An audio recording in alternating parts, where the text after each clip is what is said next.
The second and final day of the G7 summit started with a working breakfast. The U.S. President Donald Trump missed the casual socializing beforehand because he showed up late, again. The morning talks focused on gender equality, women's empowerment. The White House said Trump would depart Quebec immediately afterwards. But before he did, Trump held an impromptu press gathering, where he offered his thoughts on a range of topics, including trade. We want and expect other nations to provide fair market access to American exports, and that we will take whatever steps are necessary to protect American industry and workers from unfair foreign trading practices. Trump said America was being robbed, but he blamed past U.S. leaders for letting it happen. No more, he said.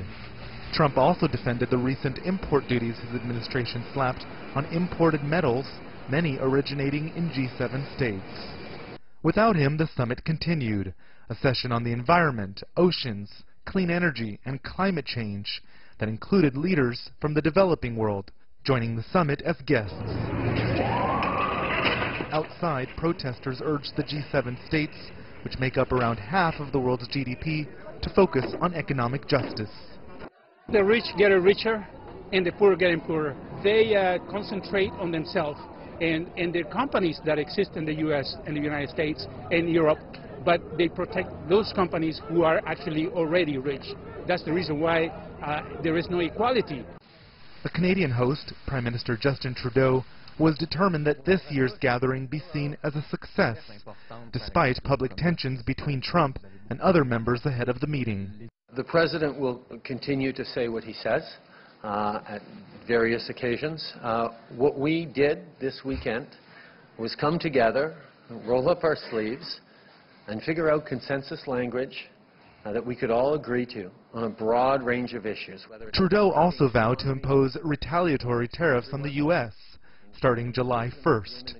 Meanwhile, next year's G7 host, French President Emmanuel Macron, said the group remains committed to its core values, with or without the U.S. The G7 enabled us to show the efficiency of a European front.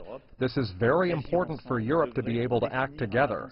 Then it was also an opportunity to listen to a number of misunderstandings on trade and also to make sure there were no further disagreements.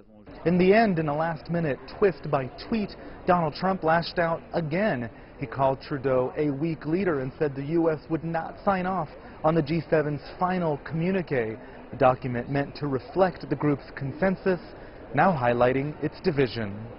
Rowie Ruttenberg, CGTN in Quebec City.